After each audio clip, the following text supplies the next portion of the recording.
So why do I have some rags sitting in my center console in my 94 R129 SL500? Well, it's because the other day went for a drive, but I had cycled the roof mechanism and the hydraulics to just, periodically get it. You got to get it to move. And right in this area, I started getting drips of hydraulic fluid. It freaked me out, of course, because as you might know, with R129s, the thing that everybody cautions you against is, these things, the hydraulics in the roof break, and they can. But mine were redone. My cylinders were redone only 5 years ago. It's like right before I got the car. They were redone by Top Hydraulics, which is a company up in Oregon. You'll hear me mention them quite a bit today. So that seemed a little odd, but why would that happen, especially in this spot of the car? Because normally, if you're going to get leaks, you'll probably get them up in this area right here, start coming down because there is a hydraulic cylinder ram in here. Or, of course, on the driver's side, behind here, same spot over there. Why the center, though? Well, if you take, as I have already done, if you take your rear view mirror and your dome lights, center, overhead thing out, you'll see this right here. Two little lines held in by clips, these guys here, and then there's a box, which I'll show you in a better view up there, but you might be able to see it, but there's this hydraulic fluid on me now. And so this is what was leaking. So if you imagine what normally is up here, you've got the overhead, the dome lights here, and one of the map lights is right here. It's actually right over this. And so it was dripping out of the map lights. A little Google search turns out that this is really a very easy to diagnose problem. That box in here, which again, you'll get a better view of it when I open the roof up, is a distributor for the hydraulic fluid.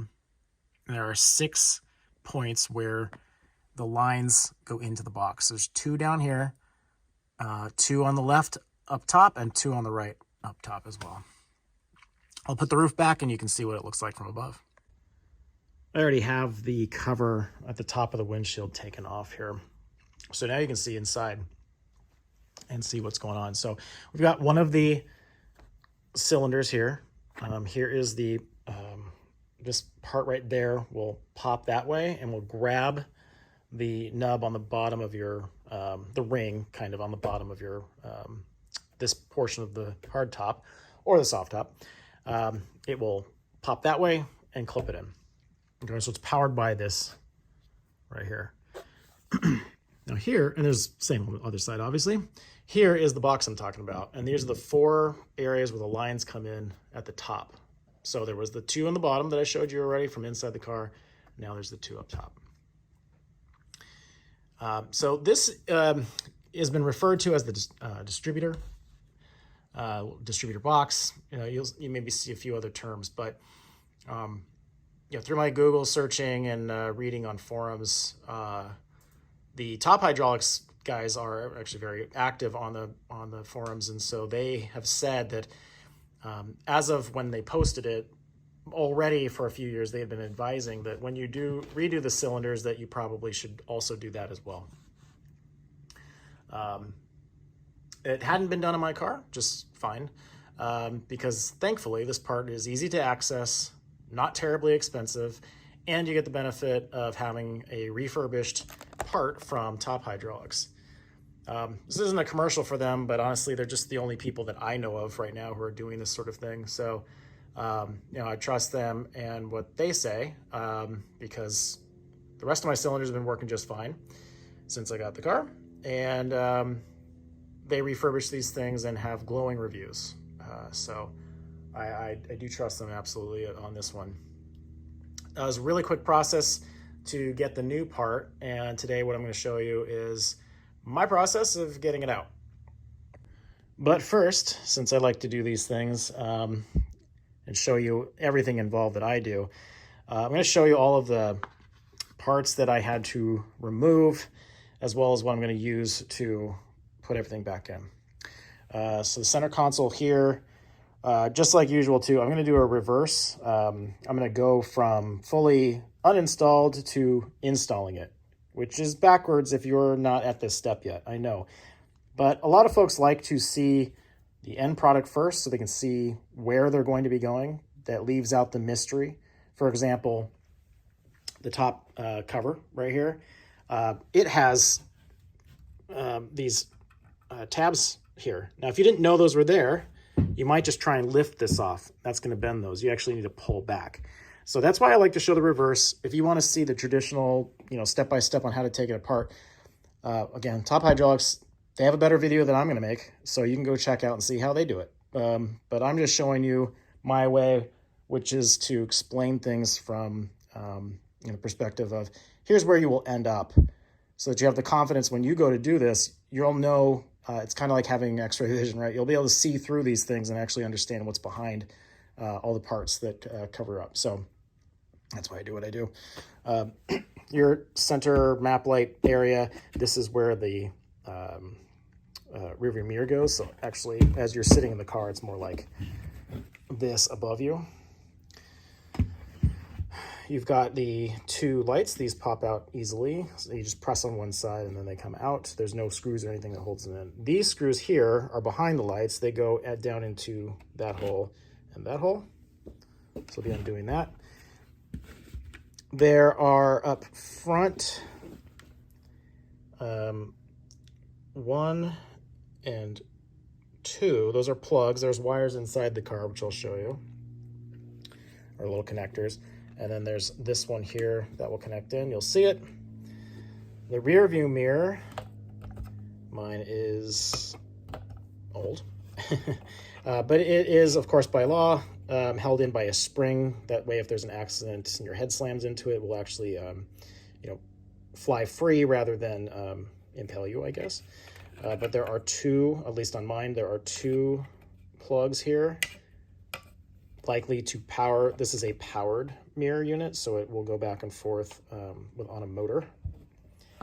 This plate in here with these 3 screws that I've got still in there, that's what the spring can mount to. Okay. Top cover. Top Hydraulics, when they did it, in other videos I've seen, there are actually 2 screws on this part. I feel like mine was modified or broken at some point and someone redid it. This doesn't look stock to me at all. There's a washer in there and then the screw. It doesn't look at all like what their video looked like, so this may not be how yours looks, but there's one on each side. This is the cap that goes in. Again, another reason why I'd like to show these things before you get started and show you reverse order. So you can see there are also 2 tabs here. So this is going to slide in like that first and then pop down. You don't want to lift this up because you'll break them. Same on the other side too. Tools for this is going to be pretty easy. I use these to pop the map lights out. I actually probably could just use your finger, but that's how I did it. Phillips head screwdriver. There shouldn't be any need for flathead or Allen or Star or anything like that. So Phillips head screwdrivers. I'm just using this thing. You can probably use a flathead screwdriver too. This is for pulling the clips off, which I will show you later. Have rags handy. This is a messy job because of all the hydraulic fluid. And here is the part, the front distributor. So this is the packaging it came from Top Hydraulics. It also has the part number on there. And here is the piece. So from above, when we were looking at it, it looks like this. Those numbers, by the way, all these 6 numbers are very important because your hydraulic lines are also numbered. There's tape around them that have printed on them the numbers.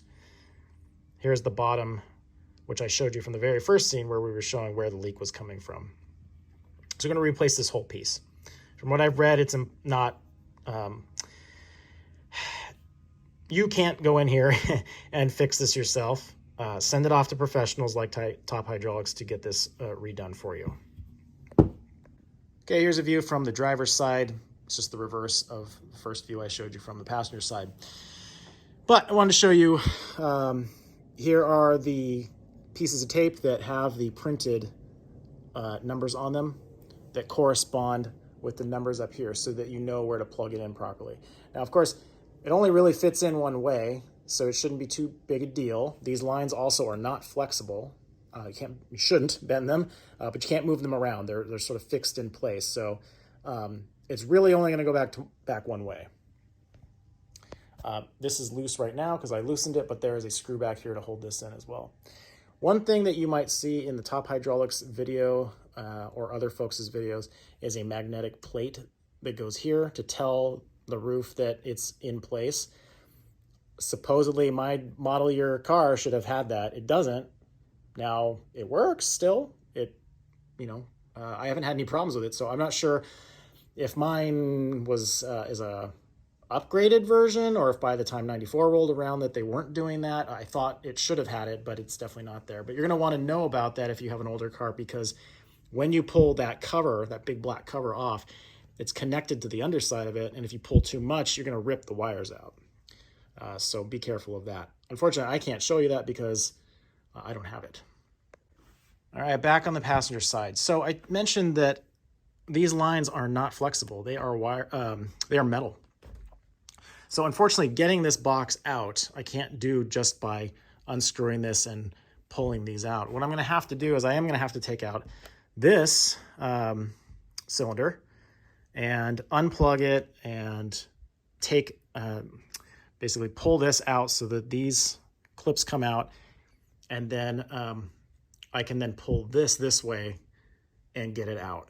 I haven't seen a way around this because I don't want to, again, bend these very, small, thin metal pipes. Just rather not take the chance, so take the extra effort to pull these cylinders off, at least one of them on one side. You do have some electrical connections too that need to be undone there. And by the way, I was wrong. If you're gonna take the cylinder out, there is a I call it star, but there's the star screws. I'll get the size of it when we get started. Okay, have those rags on hand though, because hydraulic fluid will probably start coming out as you're doing this. Like I mentioned, messy job. Okay, started loosening these up. This is Torx 30. So back when I was showing you all the tools you'll need and I said only a Phillips head, I was wrong. You do need a T30, so Torx head screwdriver or bit to get these loosened up. I've loosened up 2 of them so far. Here's the third one. So we're going to take these out, set them aside. And because I'm doing this by myself, alone, holding a phone at the same time, I'm not going to be able to show you as I pull it out. But again, if you want to go check out Top Hydraulics' video, you can see how they do it. I guess I should say while I'm doing this, though, that you'll notice I reference Top Hydraulics, or in my other videos I'll reference other YouTube creators. There's a big reason for that, not just for the citing the sources, because I don't learn any of this on my own. It comes from other folks too. But I'm a really big believer in making sure not only to keep these cars preserved, but also to preserve the knowledge about them.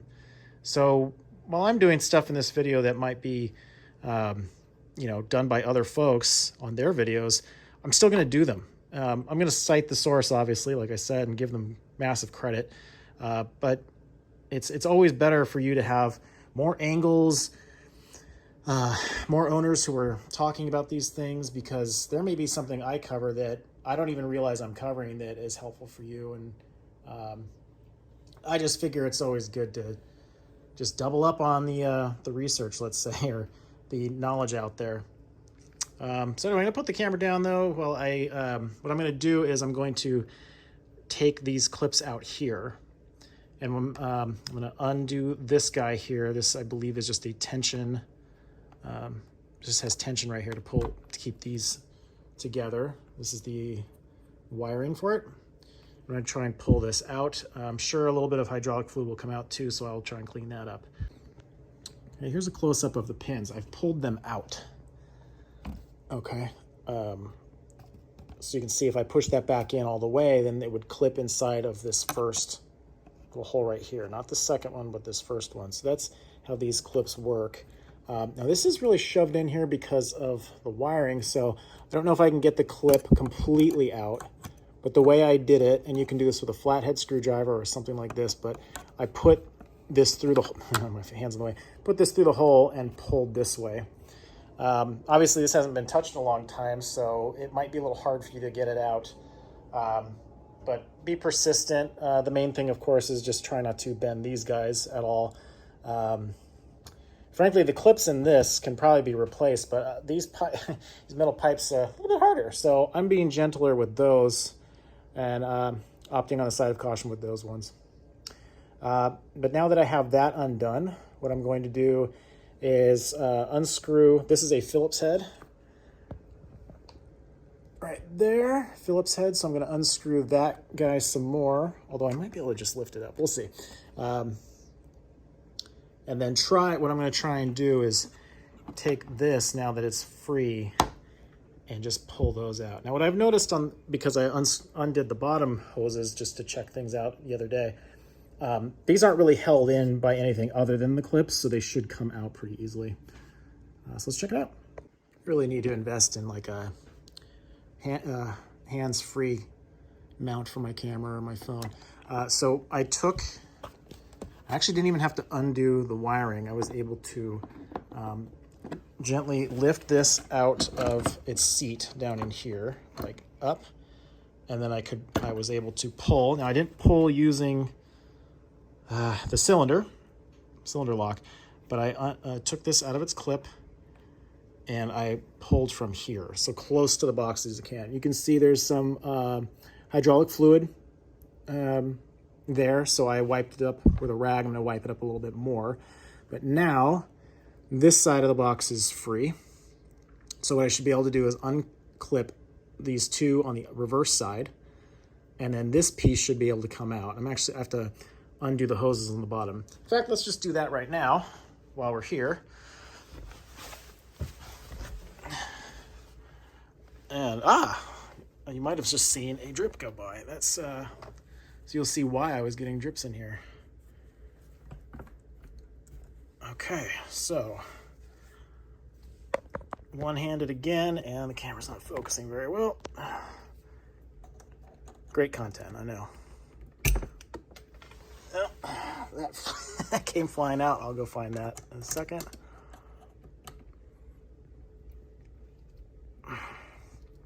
Okay, we'll pull this one out here. There we go. You can see some drips. And this will give you an idea. So all 6 hoses are held in by clips. The hoses may look different, but they all have the same tip to them. And you can see if I just gently wiggle, there you go. More hydraulic fluid coming out. It's just that easy to get them out. Okay, so those 2 are out now. So the last part is going to be on the driver's side, is getting those hoses loose. And like I said, what I think I'll do is I'll just undo the box here, the screw back here, and then I can lift and pull that way. And then that way I should be able to get it out without having to undo the driver's side ram. So let's see how it goes. All right, let's get this unscrewed some more. You've got that weather stripping there. Just be careful.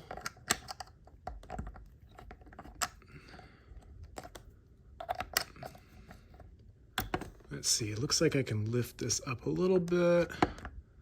Yeah, I'm gonna do that. I'm gonna unclip those other sides. We'll see if we can get this out. All right, here's from the driver's side this time.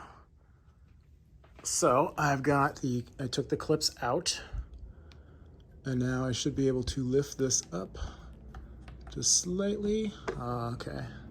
Might need to take out the driver's side cylinder too. I don't know if I want to bend this. Oh, well, it is coming out. Let me do it safely. I'm going to do it with 2 hands. I'll be right back. Okay, I got it out. Nice and easy. Okay, so now that we've got that, I'm going to come over here and take a look. So the old one is on the right. As far as I know, original piece, 30 years old. Here's the new one. Other than being slightly cleaner, you really can't tell the difference. Other than, actually, there's a few different markings. So this one has 128K on it. This one does not. It has 0113 on it. But everything else is the same. So 47, 44, 46, or sorry, 46 and 49. 47, 40, yeah, actually this, yeah, so new one's 45, 42, yeah. Obviously the same piece, and here are my six clips, and then this is the screw that was up close to the windshield to hold it in. All right, new one is in. This is from the driver's side again. I put the screw into the back. It's very unscrewed right now, so I'll put that down. I noticed that putting in number, what is it, 46 and 49, I had to kind of push them in a little bit more than I expected, not too hard, but I can show you putting in the clip. So I'm gonna put this in before it's set down. It's a little bit easier, I noticed. So it goes on the side like that.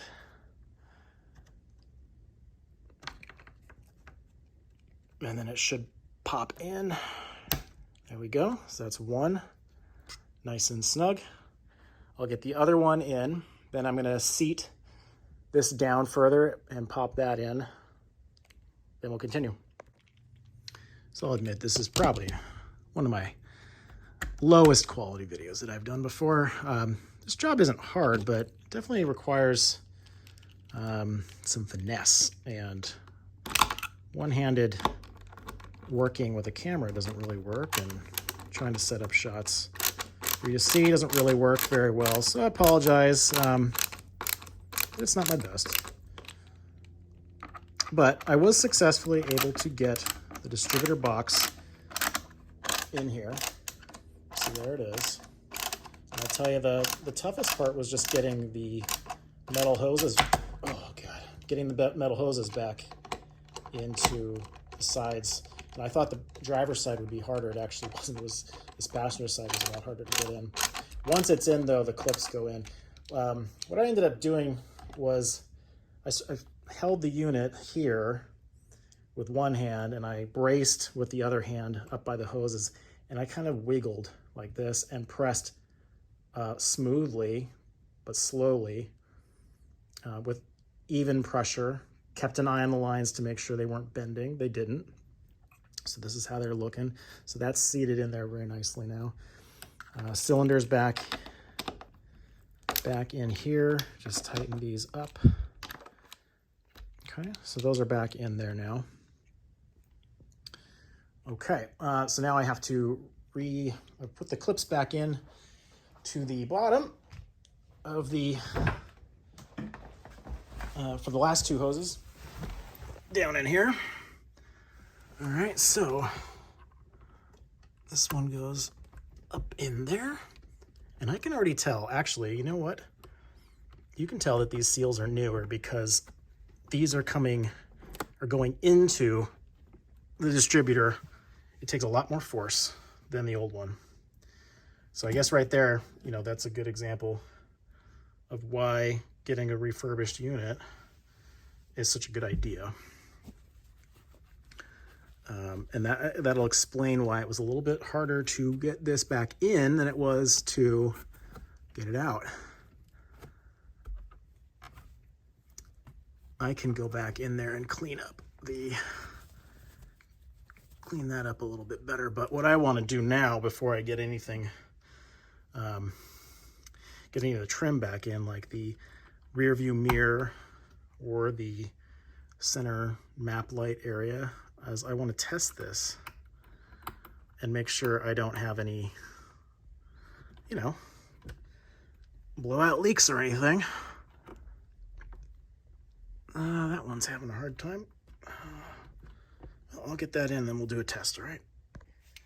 Okay, live on camera. We'll see if I did it right. We're gonna pull back on that. Let's see how it goes. Or I'm sorry, push forward on that. Heard a little bit of squirt. So that was probably just a tiny bit of air getting pushed through the system. I'm not seeing any leaks.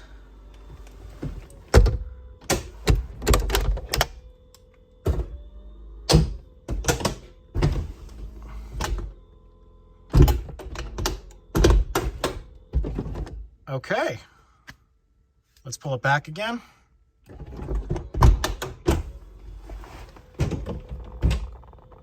No leaks so far. And what we're gonna do is we're gonna take a look at the top and see if there's any puddles up there. But I'm feeling pretty confident.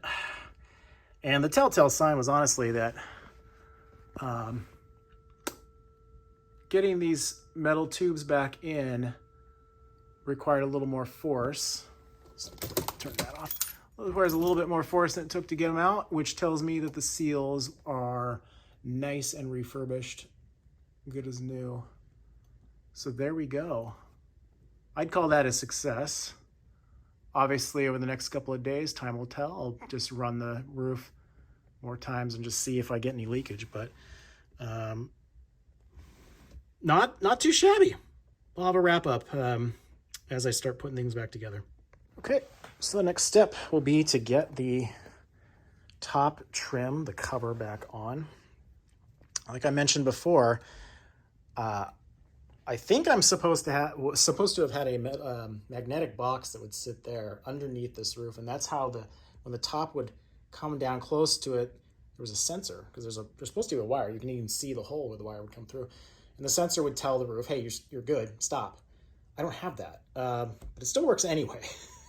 So I'm not sure, but when you do this, you're going to need to put connect the wire back up, and then put this in, and you can see we've got the groove tabs here, and they correspond with clips that look like this on the inside. So obviously I'm gonna have to do this with two hands, so let me get this back in. But basically put the forward facing, so towards the front of the car, put that in first, and then push down the rest of the trim downwards so that it sits flat. So yeah, do it at an angle, get that in first. A helpful tip you can do is get in the car as I slide, get in the car, and you can lift it up and look underneath. Hard to see on camera, but you can see if you're getting the tabs into the grooves and get in there. Make sure you get this underneath the rubber so it dips down underneath there. And then just start guiding it in there, and you can see from the top too, I haven't done it all the way because that hole's not matching up with this area. So let me get that all snug in, and then I'll show you the rest. Okay, it's not as delicate as I thought. For the last little bits, I took the soft part of my side of my hand and just did a little pound to get everything seated in nice. So pressure, obviously, but steady and light, like, a little bit of pound, do many small pounds on it than compared to one big whack, and it should start getting in there. And then you'll know, you get the holes starting to line up nicely. So that's looking pretty good. All right, so you've got that. Next step is we're going to take as I back up, we're going to take these covers here. Okay, so I'm going to put that there. So as a reminder, there are tabs on the side here, and they fit in on either side of the lock. All right, so you can get that in there. You may need to use a little bit of force, like with a screwdriver or something, but I was able to get that in nicely. That'll go in there. And we'll just screw that in. As I mentioned before, behind the rubber here, it's a hole. Now in mine, it's got this washer that's in there. In the top hydraulics video, there were 2 screws here. So I only have 1. So I don't know what's going on with mine. And you can actually see, like, there's something weird going on there. Right up there, I don't know what that is, but either way, it's held in place. So I'm going to get this screwed in here. And then that'll be the last for this cover above the windshield. We're going to get the interior part back together. Now this, of course, I'm not going to be able to do with just one hand, but let me take you through it. So I mentioned before, or showed you, there's a plug on that side and a plug on that side, and that corresponds to the front right here. Now, this little guy here and that little guy there, so they go in, they go on either side, right? Now on the back, there's also that plug, which is this large one over here on the left, right there.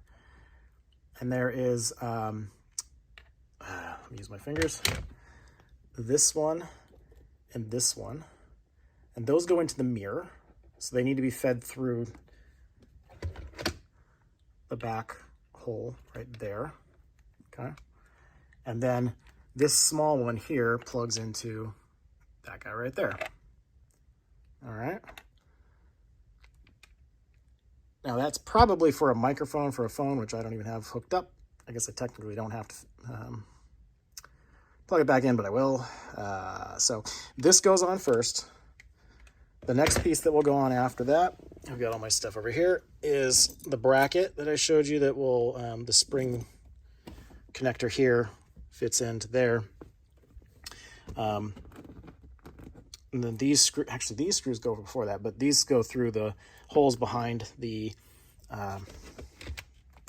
where the map lights go.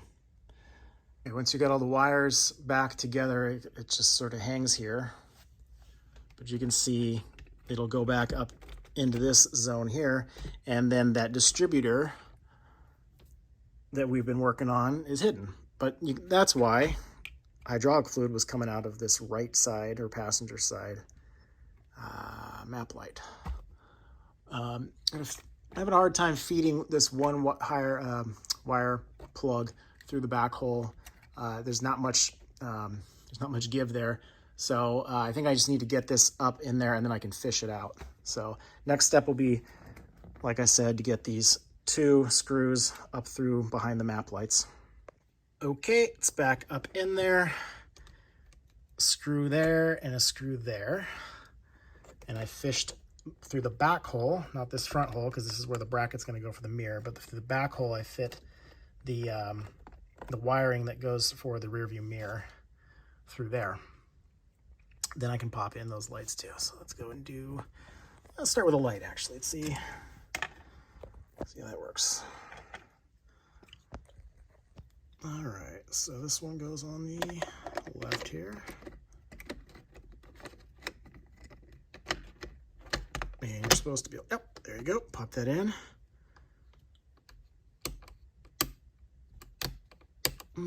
Interesting. I'll have to figure out why that's not turning off. Might be just because it just got plugged in. We'll see.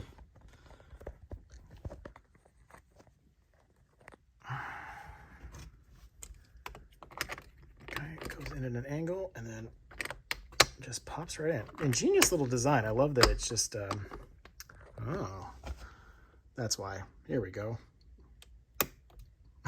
Of course. Easier than I thought it would be. Okay, so those are in. All right, now for the rear view mirror bracket to be put in, and then I'll connect the wires. Hardest part of this was getting this damn mirror back in.